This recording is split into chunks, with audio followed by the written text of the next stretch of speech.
Welcome everybody to another episode of the Inside Scoop provided by Juno Communications. We're a different setting. We're here in Manchester Uni.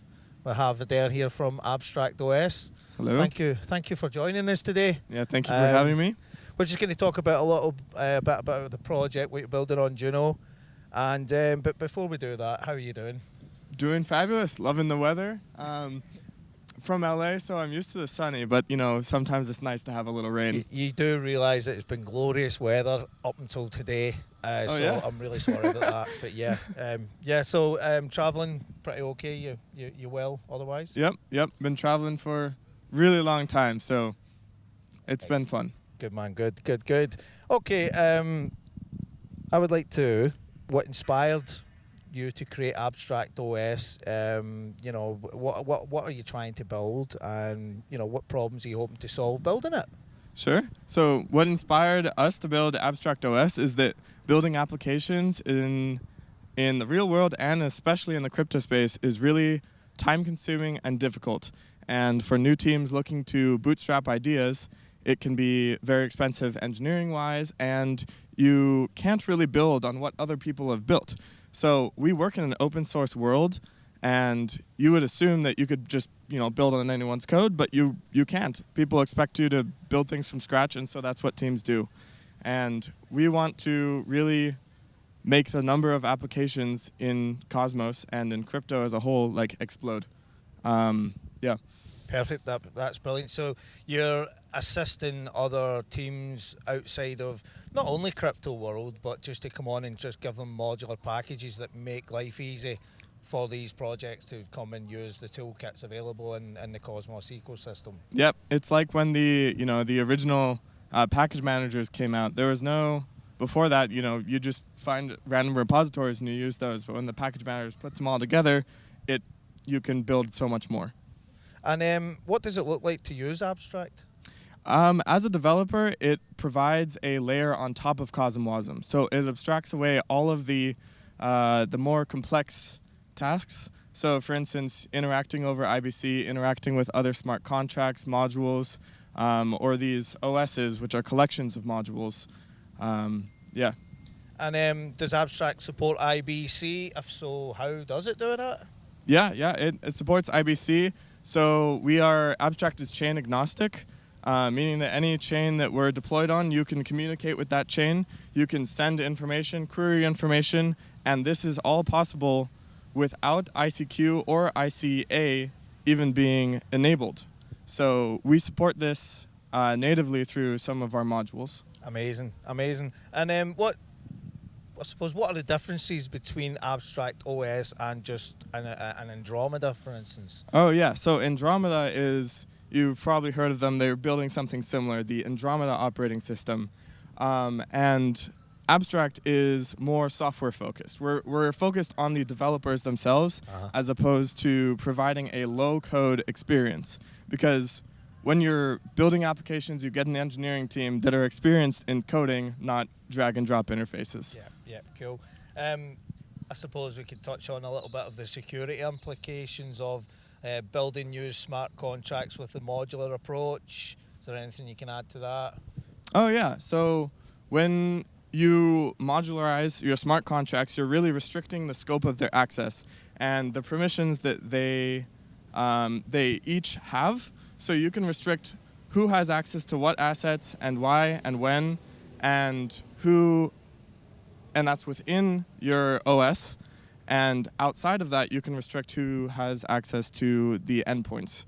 And so this really granularizes the access control and makes it easier to build secure applications. Yep. What happens if there is a security vulnerability in a module? Oh, yeah. So is it like what you're saying about restricting? If there is a vulnerability, you can restrict it? Yes. Yeah. So when you build these modules, just like in a package manager, you can push upgrades to these modules. And then your downstream consumers can go pull those upgrades using CosmWasm's powerful migration abilities. And if you have dependencies in those modules, so let's say you have a dependency on the DEX API module, if there's a breaking change in that module, Abstract OS will not let you upgrade to that version until you upgrade your own modules.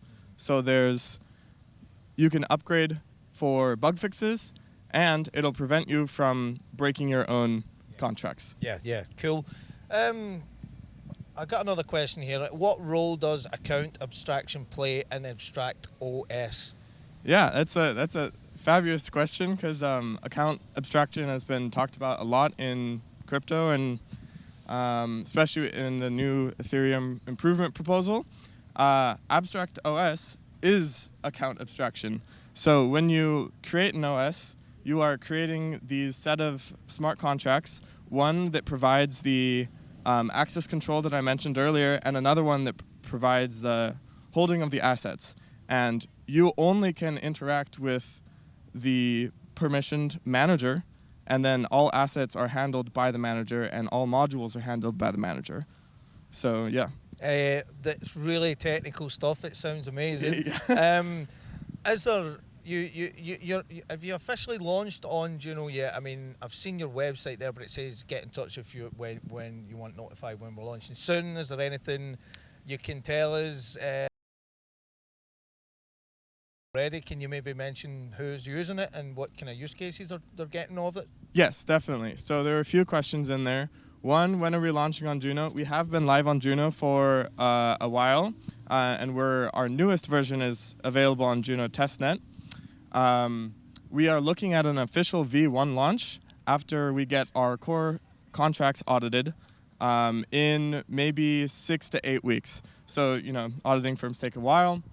And your second question is, who's building on Abstract? Yeah. So we're very excited to, work with 42 Finance, and they're building an auto compounder, and they only have to build one module, and they interact with 4 other Abstract native modules, and they have a working product within 2 weeks. Wow, that's amazing. And White Whale DeFi I've seen on there. Who else? And we'll be building out Equilibrium, but White Whale and Croncat, we have SDK integrations. Yeah. So we abstract away the complexity of working with White Whale and Croncat as a developer. Now, touch on Equilibrium. Is Sure. this project you were building in Hackwasm and Colombia? Yes, this is the project. Maybe tell us a little bit about that while you're here, Adair. Oh, yeah. If you don't So mind, thank you. Equilibrium is leverages the full power of Abstract, and it builds a cross-chain auto-balancing ETF. So that means that you can create this ETF, and people can invest in your ETF, and this, depending on the weights that you set for the assets, it'll auto-balance that portfolio.